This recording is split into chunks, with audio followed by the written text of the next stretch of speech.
La prise de compléments alimentaires, c'est devenu un peu une mode actuellement. Et on retrouve évidemment ça chez nos militaires qui sont des jeunes branchés sur les réseaux sociaux et qui subissent un peu cette mode. Effectivement, ces compléments alimentaires, ça peut être dangereux et on ne sait pas toujours ce qu'il y a dedans. Et bien souvent, il y a des produits qui sont considérés comme du dopage. Donc attention à ce qu'on prend. Une idée qui est peut-être un peu une idée contradictoire, c'est que ces compléments alimentaires ne vont pas compenser un déficit d'entraînement.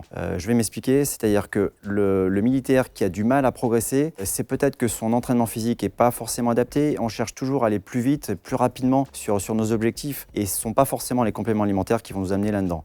La prise de masse, ce n'est pas non plus une fin en soi. Ça doit se faire de manière progressive, de manière encadrée et je pense que les moniteurs EPMS peuvent nous encadrer là-dessus, peuvent nous aider à choisir un petit peu la manière dont on va amener ces compléments alimentaires. Toujours est-il qu'il faut quand même faire très attention et ça peut amener à l'accident, la mauvaise gestion de ces compléments alimentaires. Surtout quand on les mélange, ça peut faire des cocktails qui peuvent être néfastes pour l'organisme. MEF sur les compléments alimentaires. Voilà, bien s'informer. Et par quoi justement est-ce qu'on pourrait les remplacer, même si vous l'avez dit, c'est pas indispensable, mais est-ce qu'il y a quelque chose dans notre alimentation qui pourrait venir remplacer justement ces compléments alimentaires? Alors il y a une alimentation qui est riche avec des fruits frais bien sûr, avec des légumes, avec des plats qui ne sont pas trop préparés. On va éviter le McDo par exemple quand on fait un entraînement sportif. Tout ça, ça compense naturellement tout ce que l'organisme a consommé.